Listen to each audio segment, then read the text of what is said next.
All right, we are back. Welcome, welcome, welcome. I am glad to be back today. It feels good. Feels It good. does, it does.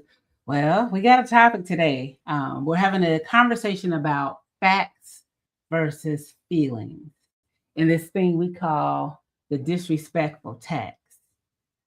Because what we see happening all the time is people know the facts. They know the facts. They know they're being disrespected. They know the relationship is not healthy. Hmm. They know they deserve better. The facts are clear, but their feelings keep them stuck. And every day that they say they are paying a tax. Hmm. So we're gonna break down today what does the disrespect tax. We're going to explain what it is first, and then we're going to explain why we pay it and how to stop bleeding yourself dry for people who do not value you. And Andre, before we go any further, I want to be clear: this is just not a woman conversation because disrespect goes both ways, and we both know that, right? Amen. Um, Men play the disrespect tax too, and today we fact checking both sides. What men accept from women that they shouldn't, and what women accept from men that is costing them. Because the disrespect tax does not discriminate. So, Andre, you ready? Let's go. All right. Mm, Uh, let's go. Let me define what the disrespect tax is. The disrespect tax is what you pay emotionally, mentally, spiritually, and sometimes even financially when you accept treatment you know is wrong.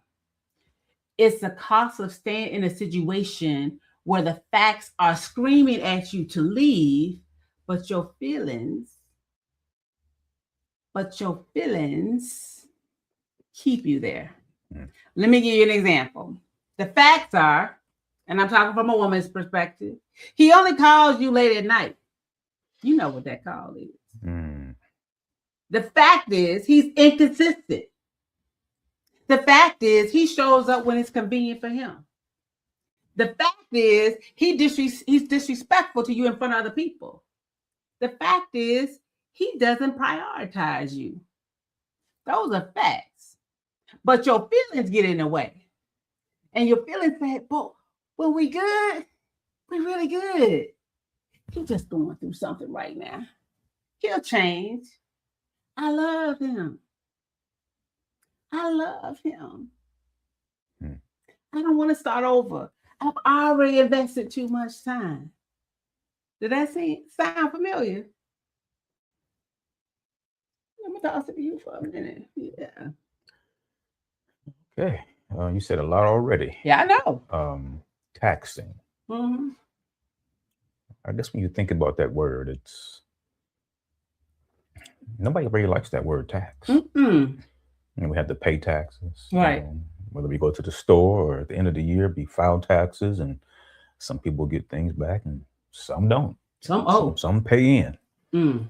So when you think about the word tax, it's something that can be very heavy. Mm. And like you mentioned, Yeah. mentally, physically, um, it can even cause a lot of stress, Yeah. distress, Yeah. which can cause health problems if you let it fester and go too long. I would agree. So I would say this is a very on time, current topic Mm-hmm. because a lot of people have been dealing with a person for such a long time these days out of fear. Mm. Yeah. Like you Yeah. said, the fear of starting over, Yeah. the fear of not being able to do it on my own because you look at the bills and how everything adds up every month and you're like, "Oh, I really need this person so I can keep this balance that we have." So the balance is good, Yeah. but the relationship is not. Yeah. So now you're in between. Mm-hmm. Do I continue to deal and be taxed, or do I sacrifice for the comfort of being uncomfortable? I think sometimes the feelings also play. So you have this argument with yourself about why you should stay, to your point. All these things that you just added up. Every night you can't sleep because you anxious. Oh God, what's gonna happen? Every friend you stop calling because sometimes what happens is you don't want to talk to those friends that be telling you, hey, you need to leave. Every opportunity you miss because you're so consumed with this dysfunction, because that's what it is. It's dysfunction.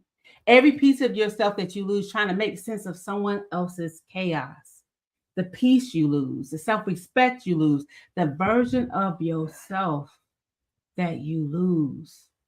That's the disrespect tax. And here's what's making it even worse. The person that's disrespecting you, they ain't paying nothing. You the only one bleeding. You the only one losing sleep. You the only one questioning yourself. They're getting everything they want from you without having to give you the one thing that you deserve, and that's respect. Simply put.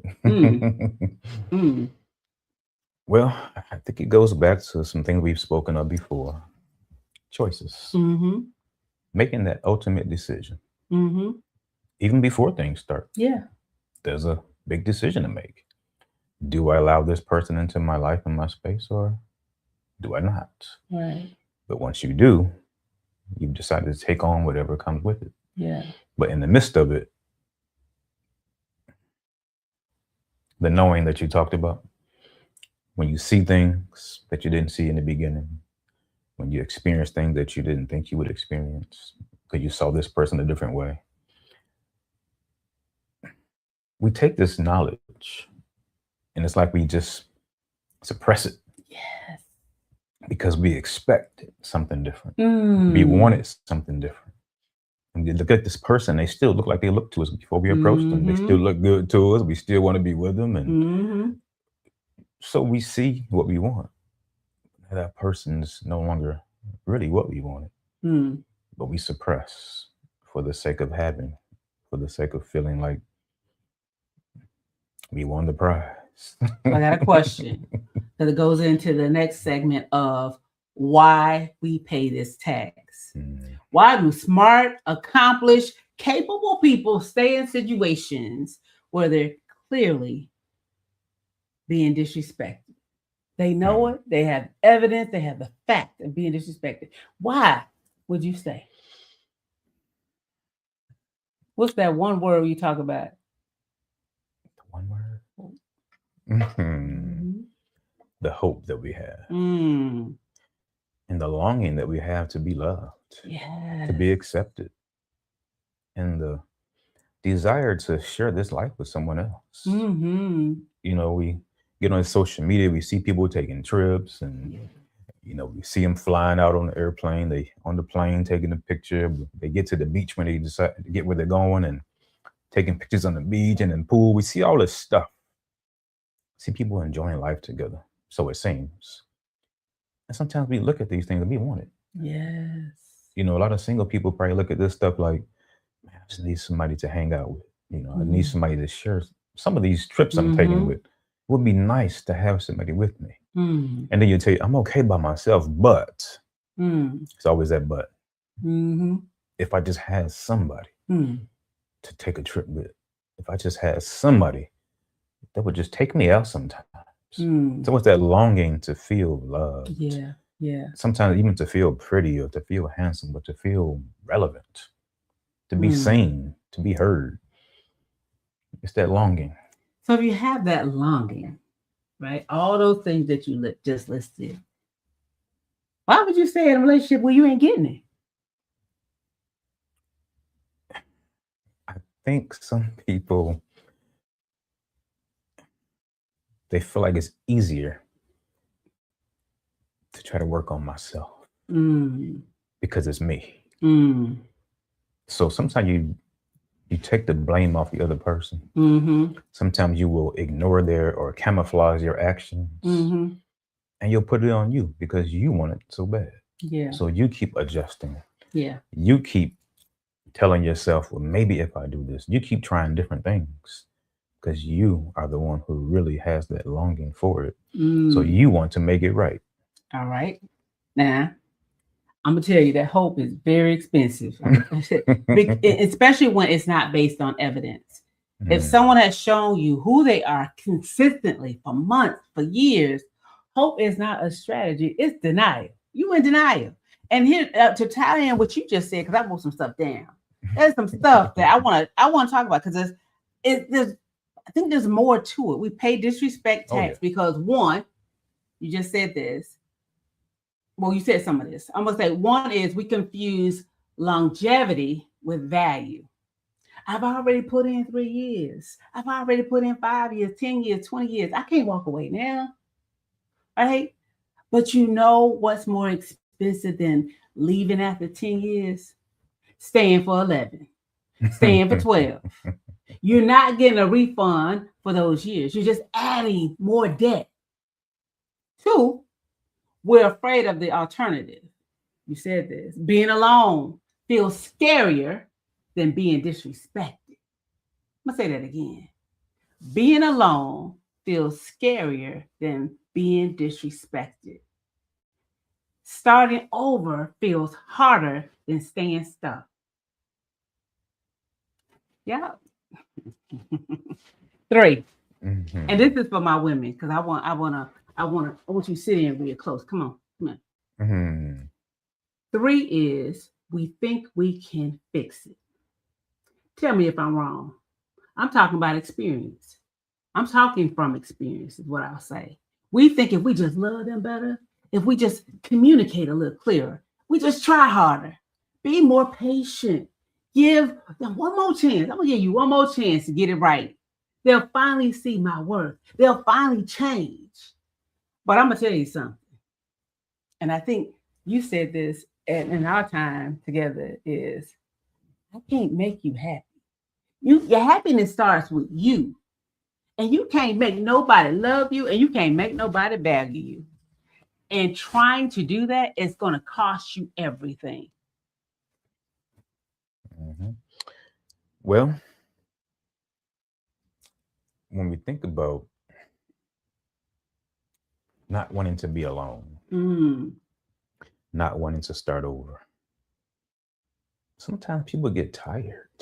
Yeah. You just get tired physically from the fight, from the struggle, emotionally. Some people gain weight from the stress. Some people lose weight from the stress.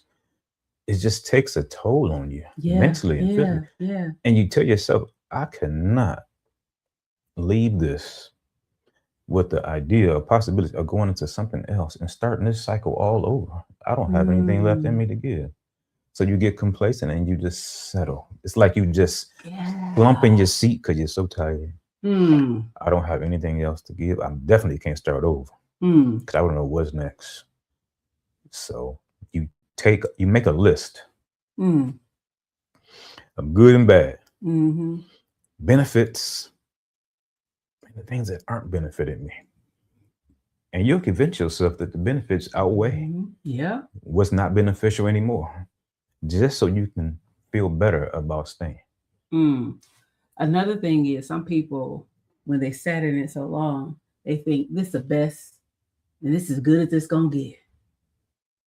And what happens is you end up imprisoning yourself in situations that are draining the life out of you. You just say you slumped over, you just like, all right, I'm just going to sit in this. So you settle for disrespect because you don't believe respect is available to you. And that is the most expensive tax of all. Wow. I want to pause just for a moment because I see some people on. I want to acknowledge, I don't know who's on. If you on, post in the chat, let us know you here with us. I see you out there, but I don't know who out there. We'd love to say hi to you. And here's the thing, put some questions, comments in the chat. We want to engage with you. It ain't just me and Andre, talking the math ain't mathing, the disrespect. Y'all know what we talking about. Put it in the chat. I'm pretty sure some of y'all have experiences and y'all got some information or insight that y'all can share with us. So post in the chat. We on Facebook Live, we on YouTube Live. We want to hear from you. So go ahead and post in the chat. Let us know you out there so we can, just sit and say, hey, how you doing? Thank you for joining us and thank you for coming on and sitting with us and having this conversation with us. We're going to give you a few minutes to just, hey, Say hi to us. Let us know you in there. I see some hearts. I see some hearts going on. I see some likes. All right. Well, I'm gonna keep going. Hey. How you doing? Okay. Carlanti. Carlanti Wallace. Okay. Hey. How are you? Welcome. What? Listen. I see a couple people. Ashley on watching us. Rosa on watching us. I see a couple people on. Thank you all for joining us. Well, thank you. We appreciate it. So we're gonna jump in. Tanika, hey. Good evening, bro and sis. Hey.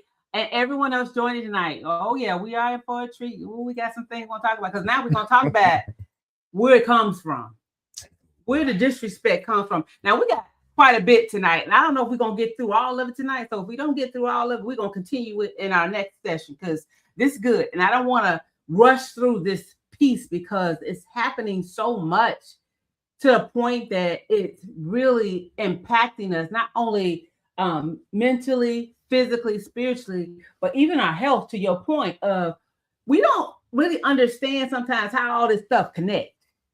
This stuff, all the stuff we taking in, depression, stress, all that stuff, it has a domino effect to everything that is inside your being. So we're going to talk about where this comes from and why we accept disrespect. Is this learned behavior? And I think it starts early. For a lot of us, we learn to accept disrespect by watching it. I'll pass it over to you. Talk about it a little bit.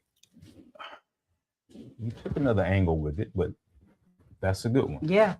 In our homes, we see disrespect. I was going to go with the angle of a lot of children are teased and disrespected at a young age. Yeah, talk about that, and we'll talk about homes after that. And as we grow, what's been said about us as a child, when we look in that mirror, we start to see it. And it becomes an internal issue for us. So every time we try to relate to someone, we think they can see what's been said because we've convinced ourselves that we see it too. So we start deflecting and we start trying to find things to keep people away from that very thing before they can say something about it. With the attitude, we're pushing people away. We try not to give them the opportunity or the space to speak on it because being disrespected until it hurts. Yeah. So as you get older and you grow up and you get into the community, you get a job, and a lot of people go from job to job. But the people that hire you, the people you work with, have the same story about you. Yes. And you're telling yourself, I'm a good worker. I'm a hard worker. I do this, I do that. But everyone around you, no matter where you go, they see a certain type of energy and it throws them off. And what you don't realize, it's a personal image that you have of yourself that you're trying to protect. So when people say things to you, it upsets you. When you feel that somebody's disrespecting you by their tone, by the way they look at you, somebody else may be chosen for a job or a position. Anything that happens to discredit you or you feel dismissed or whatever, you feel disrespected. Yeah. So you lash out. So you make comments. So you approach people with a disrespectful tone because you feel disrespected. Yes. But that's not their intention. But because of your heart condition, you feel that's what's happening in the atmosphere no matter where you go. Yeah. So your response is the same no matter where you go. It's that residual. There's some residual effect that stayed on you through childhood. And I hate a bully. I'm gonna tell you right now, I hate a bully because hate is strong. It is strong, and it needs to be strong. Because here's the thing: there's so many young people that are killing themselves because they're being bullied and talked about, and which is why I built the program for young ladies. Is really to help them stand confident in themselves and to know who you are, so that no matter what nobody say to you, you know who you are. You strong enough to say, that is not true. That is a lie. And I'm not accepting that lie. I know who I am, because we got to teach our babies. We got to teach not only our young girls, but our young boys that they are worth something, that it don't matter what nobody say. Believe in who you are. And when that is instilled in a young child, I saw it today on a a post where the little girl, she's Black and Korean, and they were talking about her, and she came home crying. And her parents, they just poured into her. They just made her feel like, hey, that's not you. That's a lie. That's not true. But and this is where we got to be careful, parents, because there's so much bullying out there that our kids will absorb it and they will start to believe it. And it took a long time for her parents to convince her that that wasn't true, because she started to believe it for herself. And here's the thing, peer pressure is big. Our children will believe what people in school say before they will believe their parents sometimes, because the world sometimes is wicked. It is. And again, I really believe that it is something that is learned or people watch it. And I want to tie this into the home, because what we witness in our homes. Some of us saw our mothers accepting disrespect from fathers. Some saw fathers accept disrespect from mothers. Some saw women being the dominant alpha while men shrink. Some saw men be the dominant force and women disappear. So all saw someone's emotions get dismissed and then someone shutting down.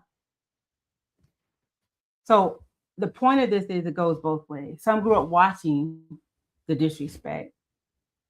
Some learned it based on the bullying.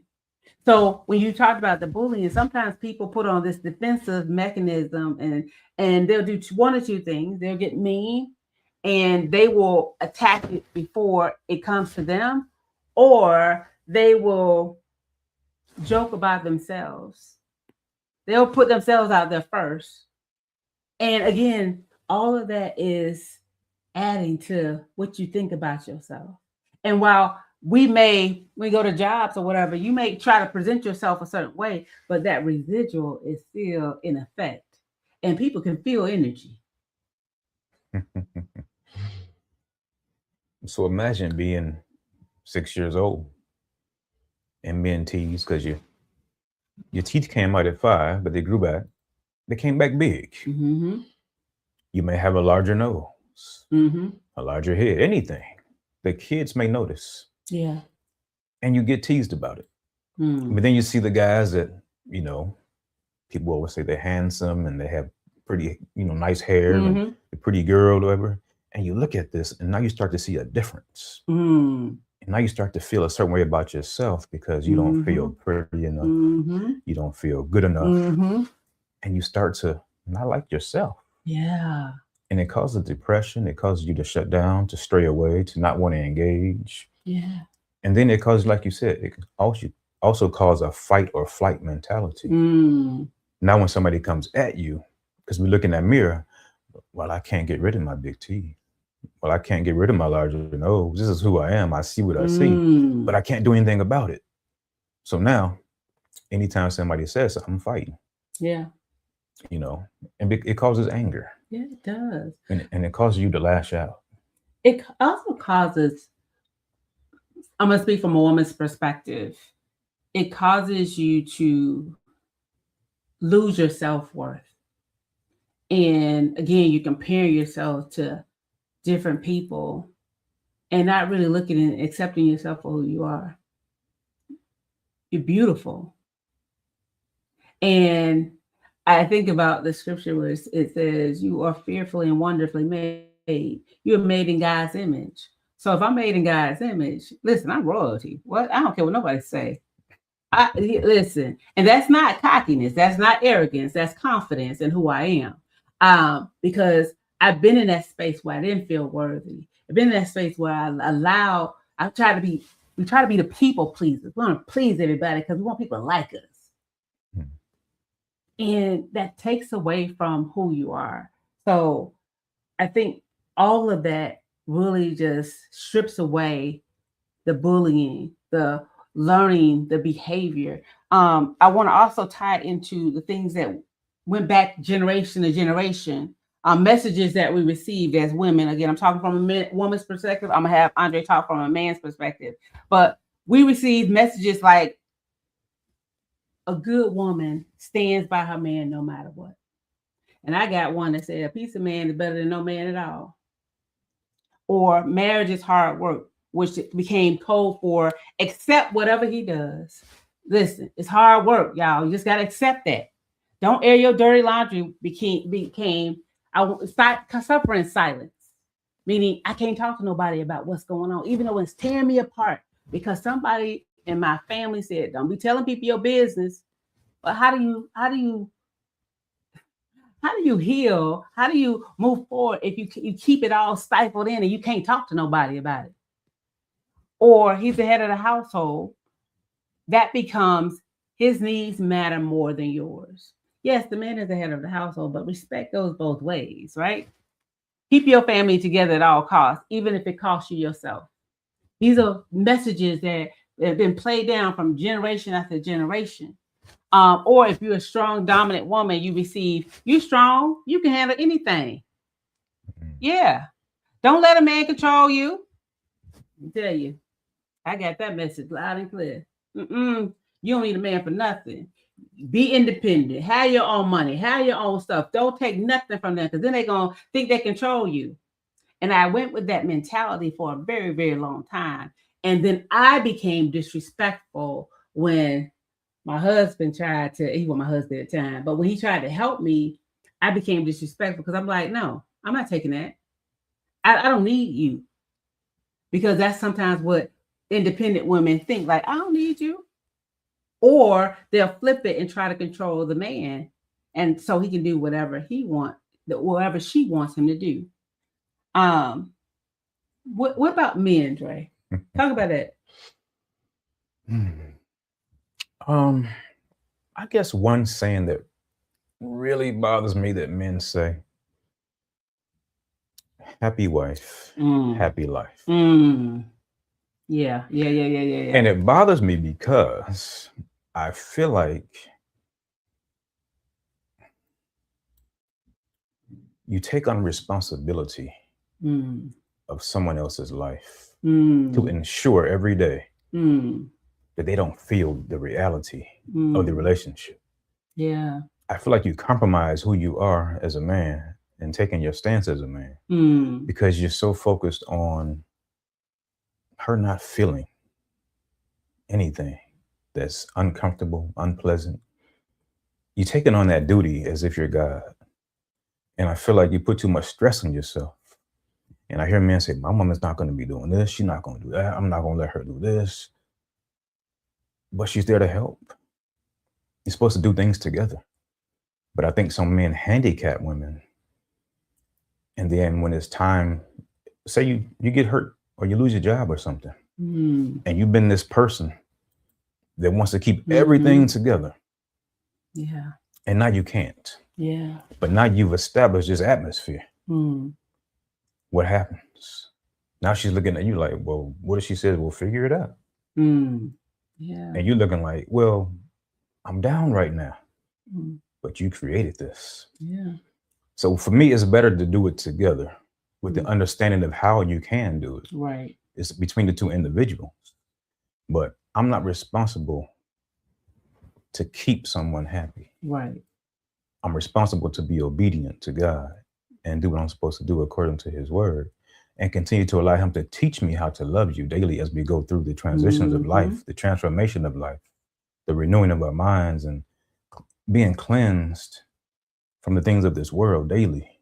So as we change careers, as we change physically, as we have different ideas, we have to know how to shift, but continue to love each other through the changes. Yeah. And respect the changes. Even if we don't change at the same time, we have to respect each other.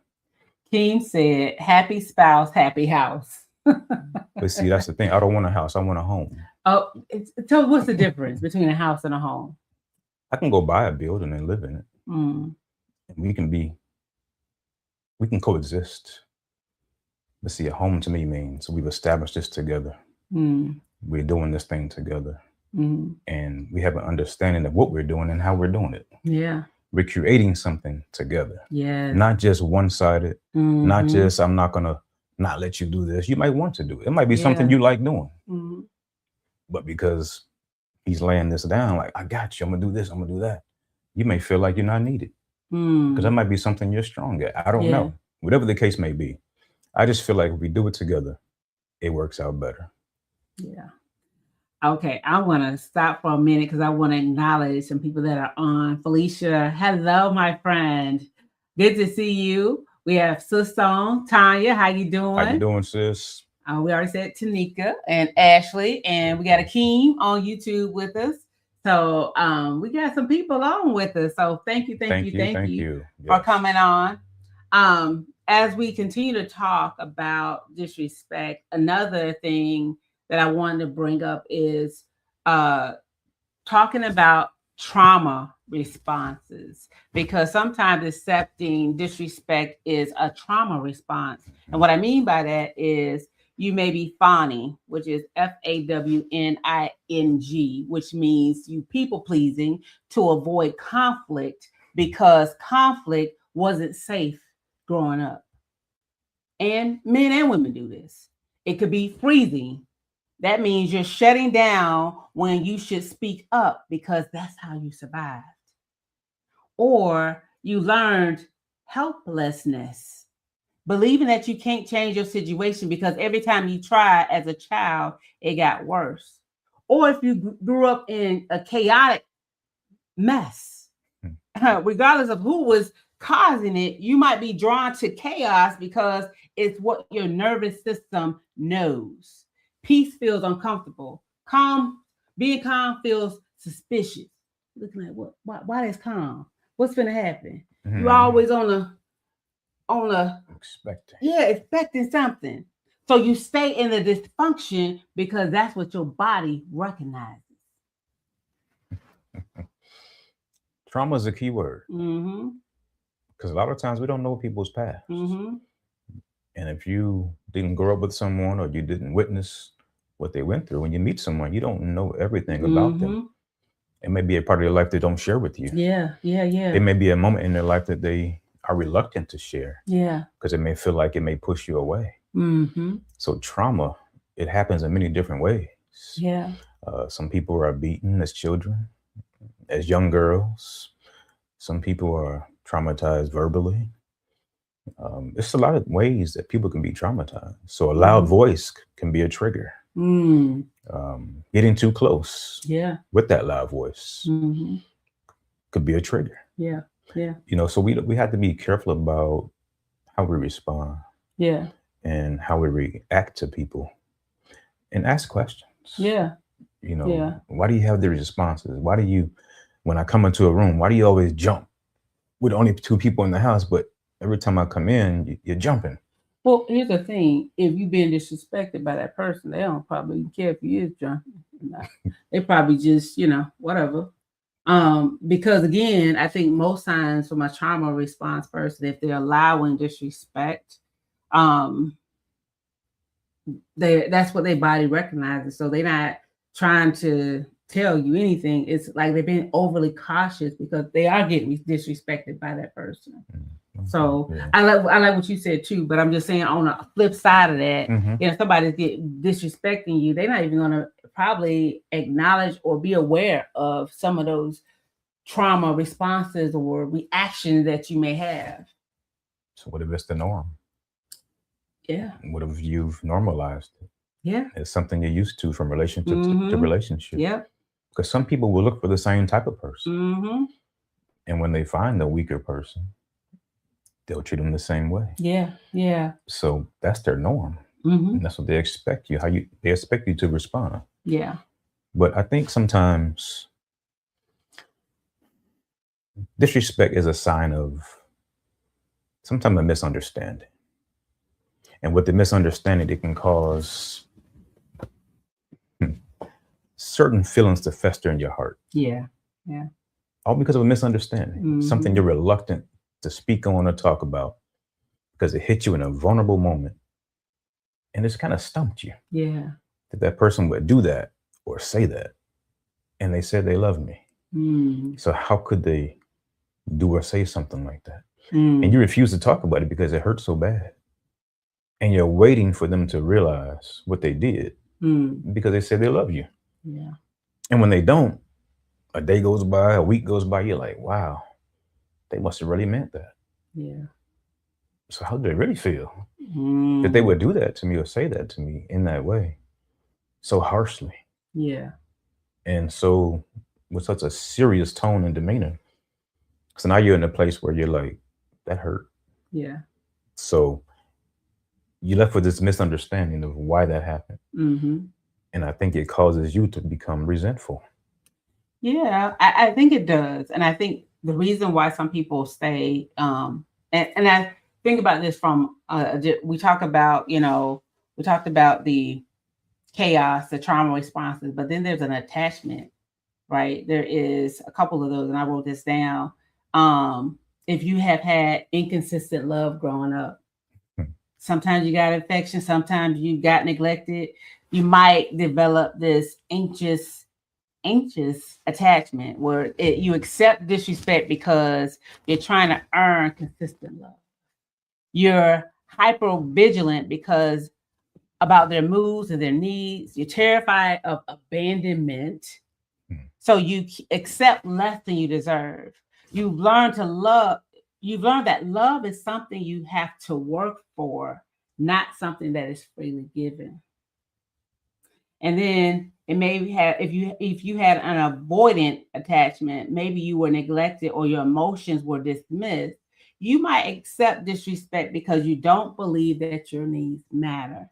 You've learned to suppress them. You talked about that. You learn to be low maintenance to the point of disappearing. So that is something that sometimes we don't think about. There's an attachment.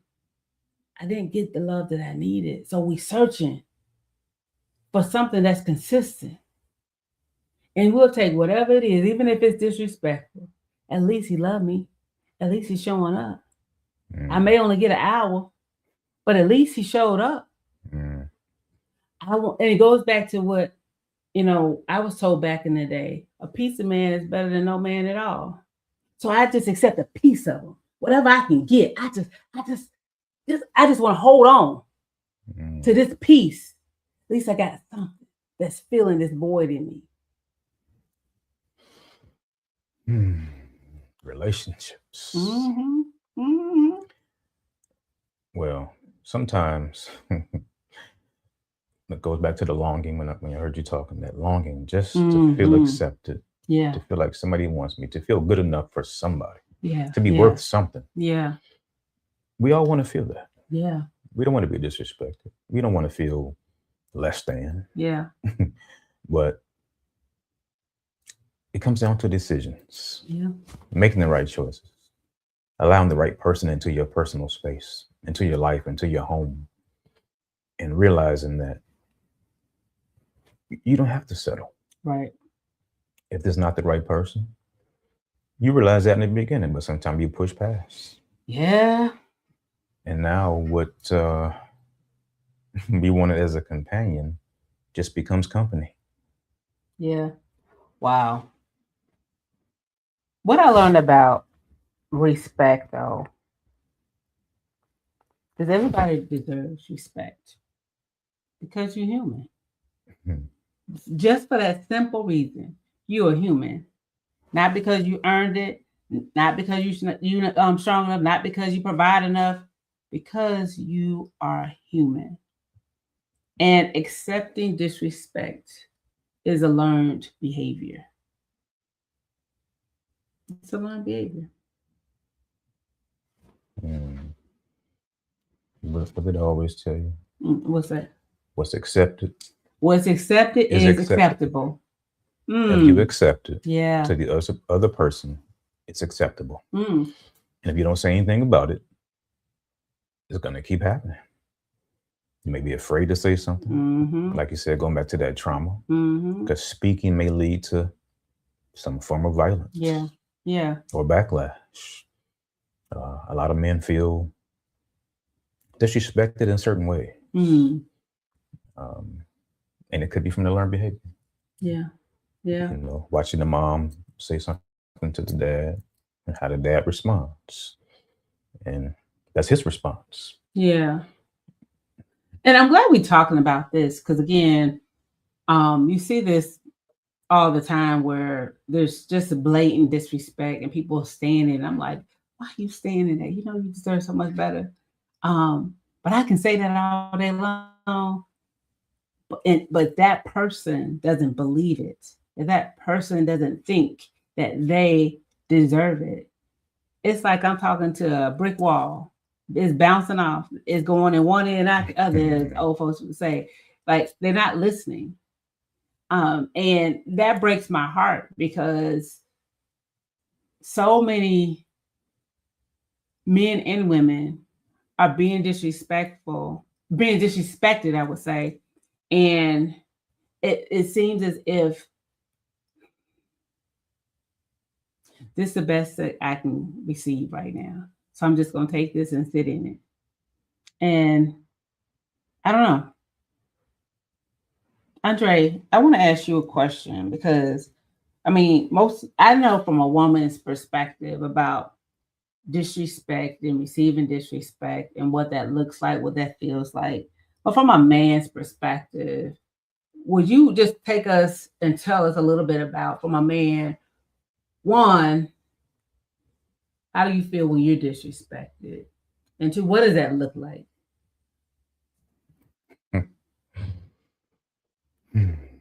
The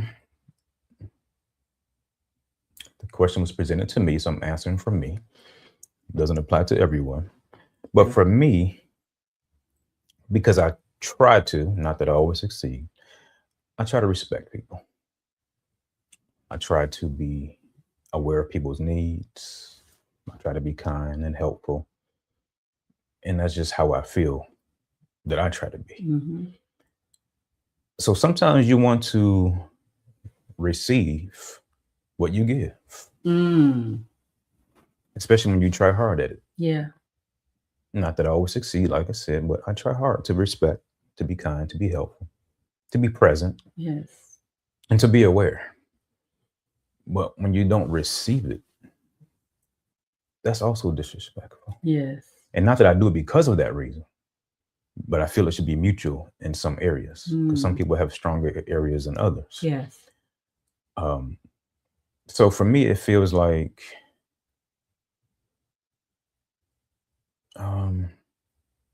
the word tax.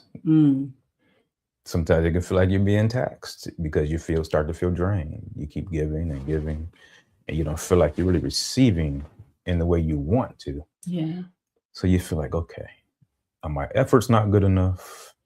Am I not doing it the right way? You start questioning yourself. So for me, I feel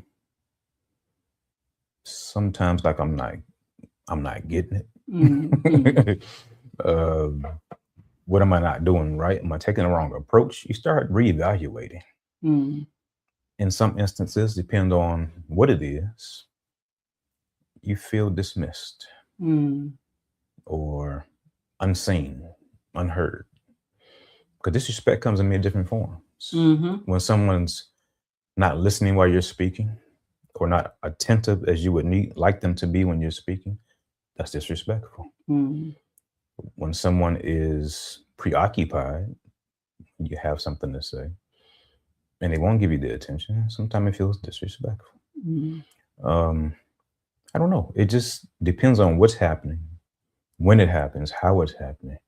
It makes me feel different ways in the moment that I'm in. So for me, I like for the person to be present. My wife always tells me, you're a hugger. So, you love to hug. I like to embrace. I like to be close. I like the presence of people. But sometimes people feel distant. So you try to do things to close the gap. And when those efforts don't seem to work, you feel dismissed or disrespected. So it just depends on what it is. Yeah. So I thank you for that because I think it's important for us to understand. Again, this is not for all men. This is Andre's perspective, as he said. And I'm going to give my perspective of what sometimes we accept as women. We accept the inconsistencies that we would never tolerate with anybody else, but we excuse the man for it. Sometimes we a secret. We're not a priority. Sometimes people don't even know about us. It could be like someone, you're at the mall, y'all together at the mall, you start talking to somebody and don't introduce you, act like you ain't there. Where there's disrespect in front of other people, then private apologies.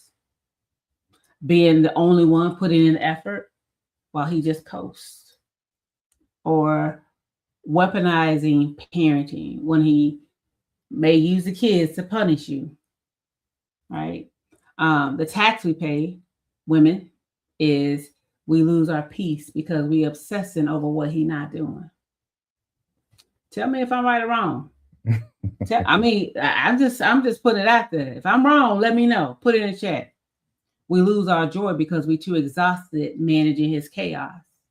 We lose our friendships because we isolate ourselves. We lose our opportunities because we're too drained to pursue them.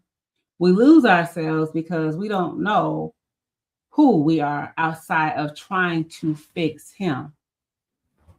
And if you listening, ladies, I'm gonna just say this out loud for people in the back. I ain't talking to y'all, I'm talking to people in the back. Y'all good. If you listening to this thinking, but he's going through something, because they'll say that, I'm going through something right now.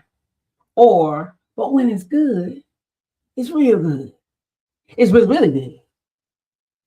That is the disrespect tax talking. And you choosing feelings over facts. You are choosing how you feel, your emotions over what is evidence, what is facts, what is right in front of you, what you want accept from anybody else, but you accept from this person. Huh? Well, all right. We're gonna talk about the math ain't mathing. That's what we're gonna do, because we're gonna do some fact checking. I'm gonna give you a scenario, and I'm just gonna tell us if the math is mathing. Fact. He doesn't text you back for hours or days. Does math mathing? No. Okay. He's active on social media the whole time. When you bring it up, he says, "You being insecure or needy." But he's busy. That's what your feelings say.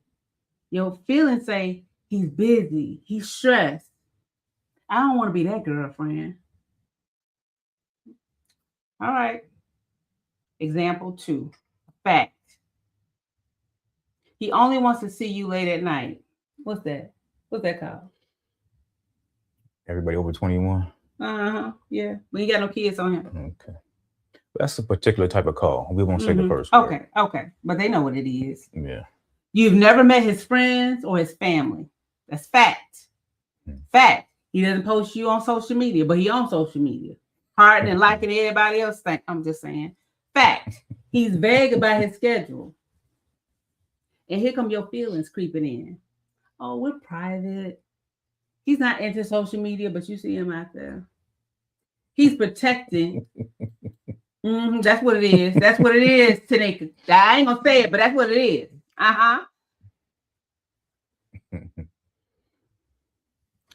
There's the third example. Fact. This one may hurt a little bit. Because if y'all got kids,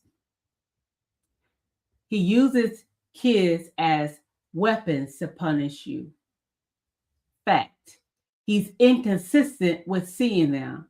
Shows up when he wants to look good and disappears when it's convenient. Fact. He doesn't financially support them the way he should, but he has money for himself.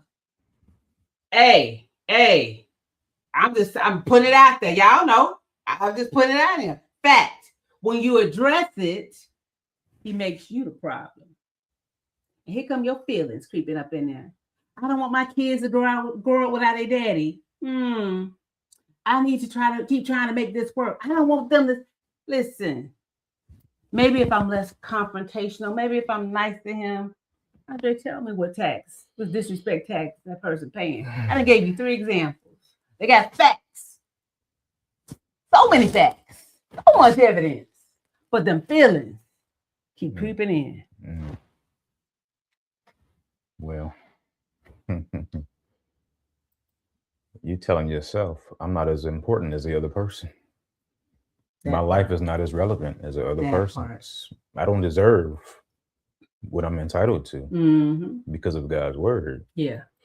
I'd rather sacrifice that or compromise it for someone else's life to be okay or to be a little bit easier.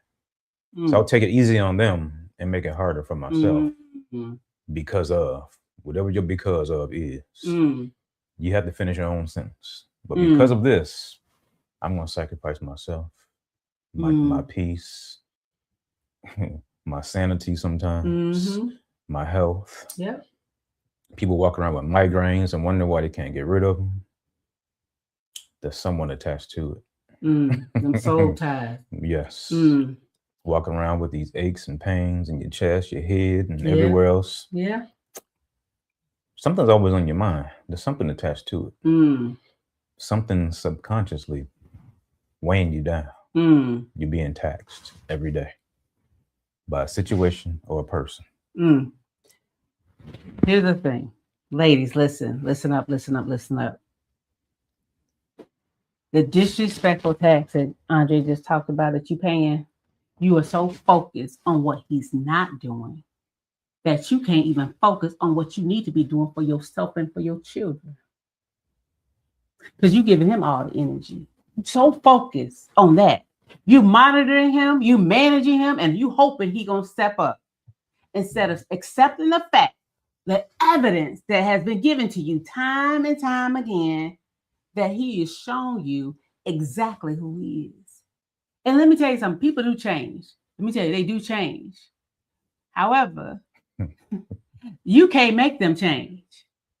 They got to be able to want to change on their own, not to punish you, but for their kids. And you could do all these songs and dances all day long, and it's never going to change unless that person, and this could be flipped, it could be either way. I'm giving you an example of a woman's perspective, but it can be either way because there are some men out there that have their kids and the woman don't do what she's supposed to be doing. So it could be either way. But the math ain't mathing. And at some point in time, you got to say, okay, what am I going to accept? What is in front of me? What is the facts? What is the evidence that I see? And you got to let your feelings take a back seat. You got to let your emotions stop clouding your judgment. And I'm going to stop on that because we got some more to talk about. We're going to talk about in our next session, the compounding cost. It compounds. Yeah. We're going to talk about facts don't care about your emotions. You thought it did? No, not at all. And we're going to talk about mutual accountability. And then we're going to talk about stop the payments. You paying taxes, we're going to stop them payments. And then the refund you get when you stop paying. Because there is a refund at the end of it. And you know we always got to leave you with some work to do because we always give you some work to do. We're not going to do that this time because we're still in the middle of the session. And we want to make sure that this disrespect, it goes a long way. And we had to learn that,